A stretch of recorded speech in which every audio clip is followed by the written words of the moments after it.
क्या आप जानते हैं एकलव्य का वध किसने और क्यों किया था? महाभारत का एक पात्र एकलव्य भी था जो बहुत पराक्रमी था, जिसके भय से देवताओं ने एकलव्य को छल से मार डाला। आइए जाने कैसे। एकलव्य निषाद राजा हिरण्यधनु तथा उनकी पत्नी सुलेखा का पुत्र था। यह एक भील जाति के थे। एकलव्य के पिता ने एकलव्य का नाम अभिद्युम्न रखा था, परंतु लोग उसे अभय के नाम से पुकारते थे।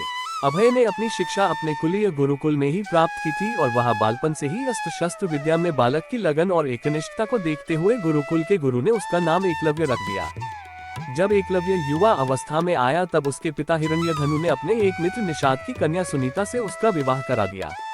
एकलव्य धनुर्विद्या की उच्च शिक्षा प्राप्त करना चाहता था।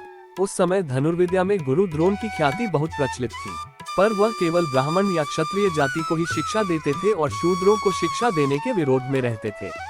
महाराज हिरण्यधनु ने एकलव्य को समझाने की पूरी कोशिश की, गुरु द्रोण तुम्हें शिक्षा नहीं देंगे, तुम व्यर्थ प्रयास कर रहे हो।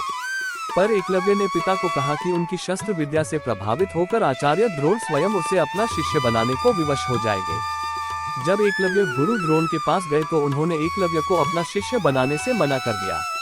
तब एकलव्य ने वन में आचार्य द्रोण की एक प्रतिमा बनाई और धनुर्विद्या का अभ्यास करने लगा। वह उस प्रतिमा को गुरु के रूप में रखकर उसके सामने धनुर्विद्या का अभ्यास करता था। एक बार द्रोणाचार्य अपने शिष्यों और एक कुत्ते के साथ उसी वन में आए। उस समय एकलव्य धनुर्विद्या का अभ्यास कर रहे थे। कुत्ता एकलव्य को देखकर भौंकने लगा। कुत्ते के भौंकने से एकलव्य की साधना में बाधा पड़ रही थी, तो उसने अपने बाणों से कुत्ते का मुंह बंद कर दिया और कुत्ते का भौंकना शांत हो गया। एकलव्य ने इस तरह उस कुत्ते का मुंह बंद किया, बाण चलाकर कि कुत्ते को किसी प्रकार की चोट नहीं लगी। कुत्ता द्रोण के पास भागा। द्रोण और शिष्य ऐसी श्रेष्ठ धनुर्विद्या देखकर अचरज में पड़ गए और उस कुत्ते का ये हाल करने वाले महान धनुर्धर को तलाशने लगे।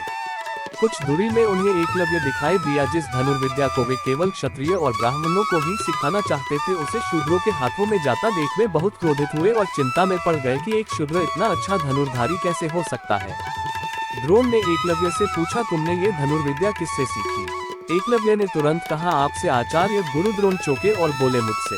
वो कब? मुझे तो याद नहीं कि मैंने तुम्हें कभी शिक्षा दी।